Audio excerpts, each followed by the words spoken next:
Welcome to the Full Moon Film Buff, episode 194. We're going to discuss Werewolves, The Dark Survivors, released in 2009. I had to watch this on YouTube. I had not seen this before. As always, we start with the prominent crew and cast. You can always find links to a more complete credit list in the show notes. The film was directed by Edward Bazalgette. Special effects makeup were by Paul Jones. I have no idea who wrote it, which is a little weird to miss that credit. Edward Bazalgette was lead guitarist for the Vapors, who had a global hit with their song Turning Japanese. He started in the film industry as an editor working on commercials, then went on to direct reality TV and documentaries, including Genghis Khan, Great Britain's Brunel, and Top Gear. He then moved into drama, directing EastEnders, Poldark, Doctor Who, The Last Kingdom and its spin-off, The Witcher, and Linley. We first encountered Paul Jones when we saw Ginger Snaps. We've seen quite a bit of his work by this time, including Wolf Girl, Ginger Snaps 2 Unleashed, and Never Cry Werewolf. The cast includes Chris Mathers as Detective Jack Breedlove, Stephanie Langton as Ivy Carter, Michael Scratch as Alpha Werewolf, Rachel and Cheryl as the Alpha Female, and Christian Bacco as Jimmy. Michael Scratch was a professional fireman who acted occasionally on the side with minor roles in major projects like The Expanse, Suicide Squad, and American Gods. Rachel Ancherel has a successful mainstream acting career, appearing in long-running parts on Rookie Blue, The Art of More, Nurses, and Star Trek Discovery, along with guest spots on numerous other TV shows. Christian Bacco is another actor who built a career out of guest spots on TV, doing shows like Dirk Gently's Holistic Detective Agency, Fubar, Devil in Disguise, and The Boys.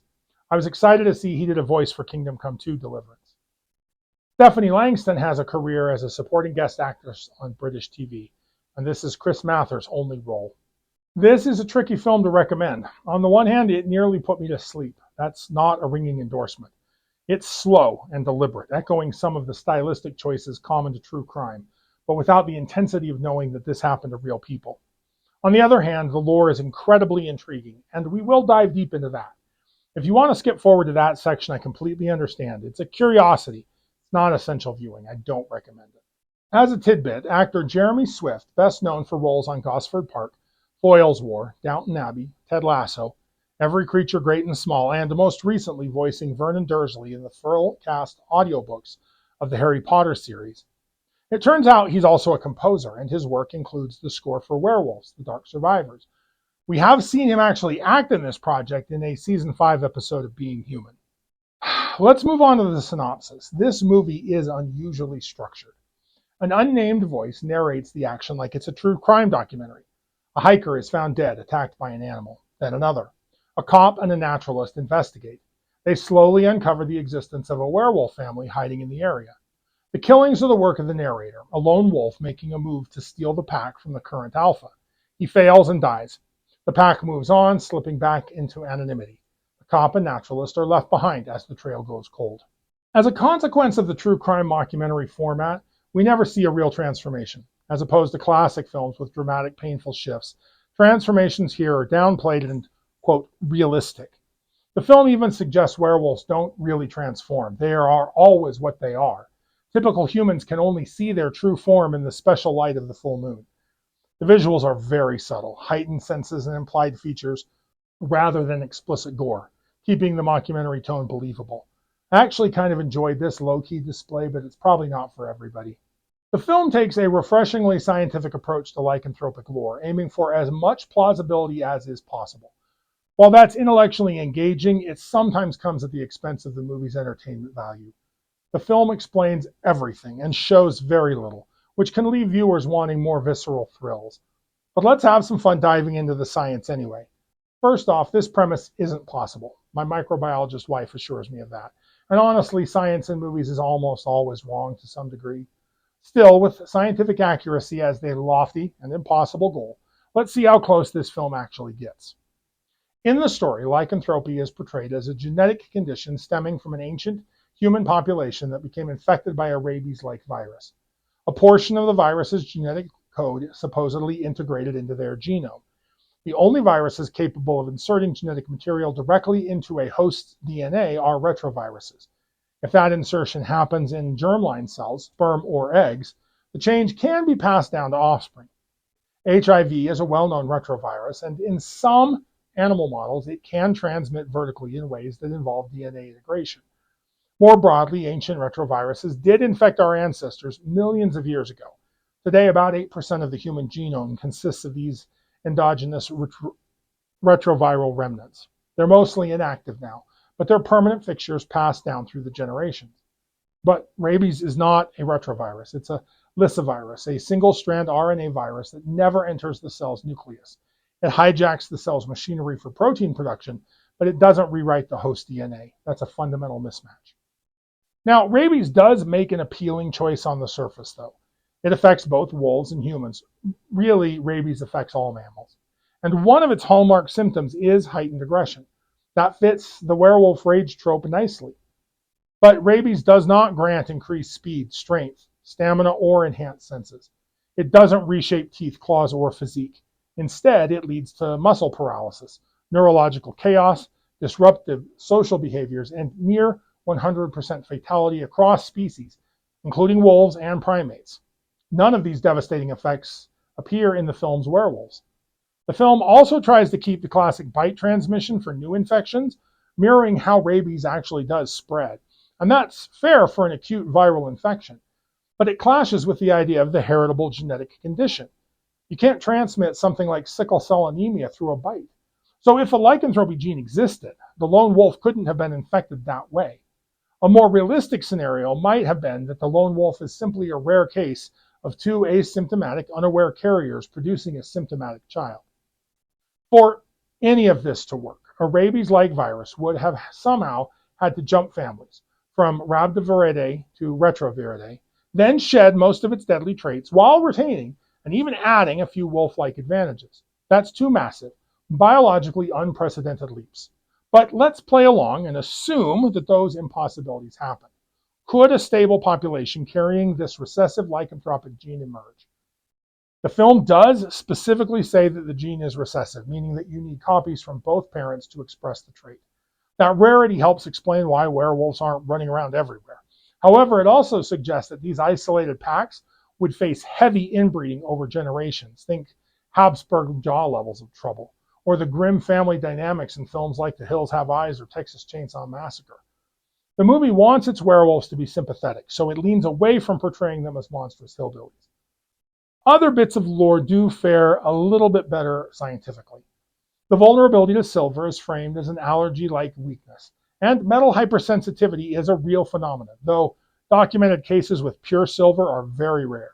It's nickel or other alloys in silver jewelry that are causing the contact dermatitis. Still, it's easy to imagine a genetic side effect making silver cause severe reactions.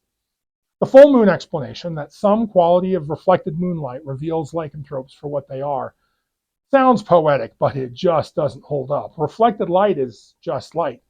Tricks like polarization might create illusions in theory, but the moon doesn't polarize light in any special way that would hide or reveal a physical transformation. The packs operate like secretive subcultures with alphas in charge and strict rules for concealment. That makes emotional sense. Only others who share the condition would truly understand. But at the same time, it's hard to imagine that no one ever rebelled against such a rigid secrecy and insular structure. A more compelling story might center on a young werewolf trying to break free from what feels like a cult-like family, while still protecting both their kin and the outside world from the consequences. Now, science in film balances inspiration and invention, especially when modern rationality reinterprets ancient myths.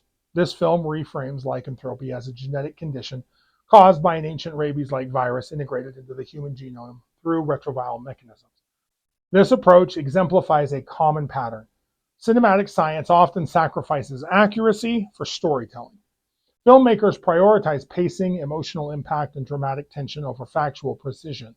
Think explosions that are audible in space, instantly cured diseases, or viruses that bend to plot needs. Budgets, runtimes, and audience appetite for spectacle and resolution further tilt the scales. Even with expert consultation, narrative demands usually prevail. Science thus serves plausibility rather than truth, occasionally reinforcing misconceptions, a bite transmitting a genetic trait, for example, while making the impossible feel, at least for a while, believable. But why pursue any accuracy at all? In an age of growing scientific literacy and skepticism, Anchoring fantasy in real concepts adds credibility and depth. It demystifies legend, turning magic, curses, and the supernatural into a phenomena that science could maybe study, explain, or even treat. Casting werewolves as a heritable disorder subverts classic horror.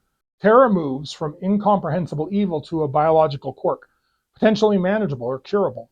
This reflects modernity's urge to tame myths, swapping awe and dread for analysis. But it risks draining the primal fear of the unknowable. When everything receives a lab-coated explanation, the monster becomes less mythic and more like a medical case study, more mundane than terrifying. Yet some films do achieve impressive accuracy without sacrificing the story. The Martian, which had NASA input, nails potato farming on Mars, orbital mechanics, and practical chemistry and physics, portraying science as a heroic survival tool. Interstellar consulted physicist Kip Thorne to depict relativity, black holes, gravitational time dilation, and wormholes with equation-based visuals. Though it does take liberties, the core physics inspires rather than misleads. Contact, shaped by Carl Sagan himself, handles radio astronomy, SETI protocols, and interstellar communication with care, honoring the slow pace of real discoveries. Gattaca offers a chillingly plausible vision of genetic engineering and eugenics, praised by geneticists and NASA for its biotech ethics. The Andromeda strain from Crichton's novel depicts viral outbreak responses, quarantine, containment, and teamwork with enduring procedural realism. And Contagion stands out for its rigorous virology and epidemiology, informed by experts, accurately showing transmission via fomites and droplets, mutation, contact tracing, vaccine timelines, RO estimates, and the fraught interplay of science, politics, and panic. Details that proved eerily prescient. These films succeed by weaving science into the plot rather than decorating it. Respecting real limits makes triumphs feel earned and ideas resonant. But ultimately, the myth-science tension in cinema mirrors our own cultural moments. We crave the enduring power of those old stories, yet we demand rational explanations. The strongest films don't erase the mystery, they use science to illuminate it, reminding us that even in the reasoned world, some unknowns remain thrillingly beyond our reach. So, if you like lycanthropes, like, share, and subscribe. Contribute your thoughts and additional observations in the comments below. Let me know what I missed or what you noticed. Next, I plan to discuss Werewolves of Staveville from 2009. Keep your eye on the moon, a silver bullet in the chamber, and we'll see you back here next episode.